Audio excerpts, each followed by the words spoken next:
वहीं राजस्थान के मुख्य न्यायाधीश इंद्रजीत महंती की रविवार को कोरोना रिपोर्ट नेगेटिव आई है। कल से आई आज तक के लिए गए 3 सैंपल नेगेटिव मिले हैं।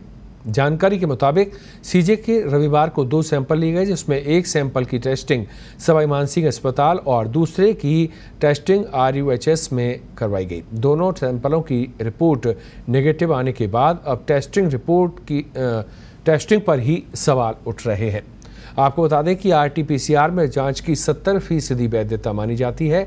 आपको ये भी बता दें कि इससे पहले सीजे की रिपोर्ट पॉजिटिव आने के बाद रजिस्ट्रार जनरल निर्मल मेड़तवाल ने आदेश जारी कर कहा था कि अगले 17 से 19 अगस्त तक कोर्ट बंद रखने का आदेश जारी किया गया है।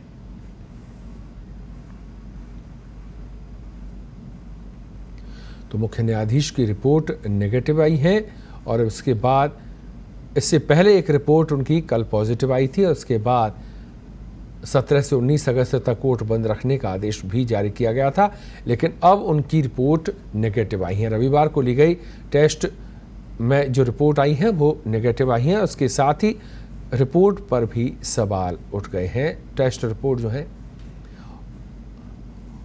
और विकास हमारे सहयोगी इस खबर पर जुड़े हुए हैं। विकास, क्या कुछ अपडेट है इस खबर को लेकर?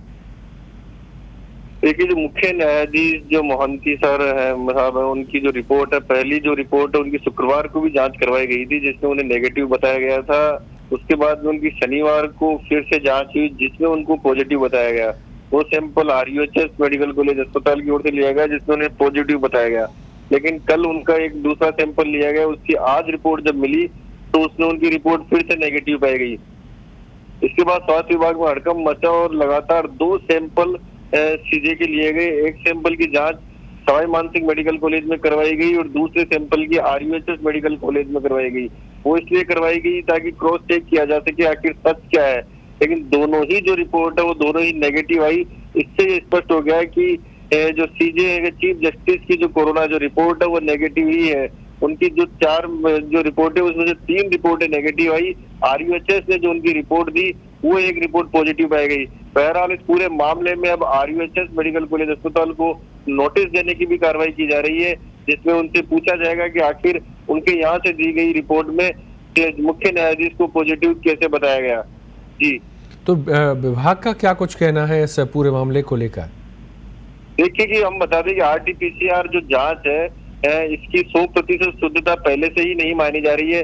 पहले भी ये खुद चिकित्सा एवं स्वास्थ्य विभाग सहित तमाम रिपोर्ट्स के अंदर ये कहा गया है कि RT-PCR टेस्ट जो है उसकी जो वैधता है, जो शुद्धता है वो 70% ही मानी जाती है। 30% मामलों में इसके नेगेटिव को भी पॉजिटिव बताए जाने की आशंका रहती है।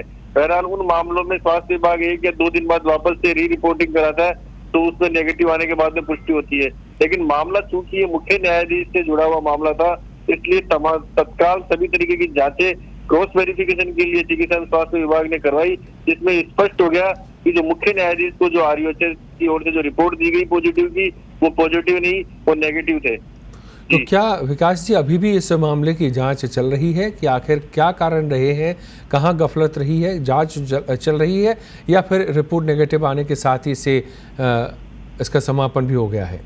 नहीं, देखिए, इस मामले में हमने पहले भी बताया है कि राजस्थान जो RUHS जो कॉलेज है उसको नोटिस देने की कार्रवाई की जा रही है। उसको उनसे पूछा जाएगा, एक तरीके से कारण बताओ नोटिस की तरीके से होता है, जिसमें उनसे उनका पक्ष पूछा जाएगा।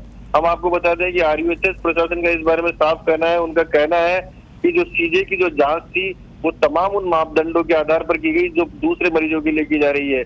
RUHS कॉलेज के जो प्राचार्य सुधांशु कक्कड़ है, उनका कहना है कि जब सीजे के जो सैंपल आए उस समय भी उन सैंपल के VIP होने की कोई जानकारी मेडिकल कॉलेज प्रशासन के पास नहीं थी। इसलिए उन सैंपल की भी तमाम जो आम लोगों की जो जांच करवाई जा रही है RT-PCR के तहत, उसी के तहत उनके भी सैंपल तमाम मापदंडों को अपनाते हुए किए गए और उसमें उन्हें पॉजिटिव बताया गया, जो कि कॉलेज की लैब के स्तर के अनुसार बिल्कुल सही है।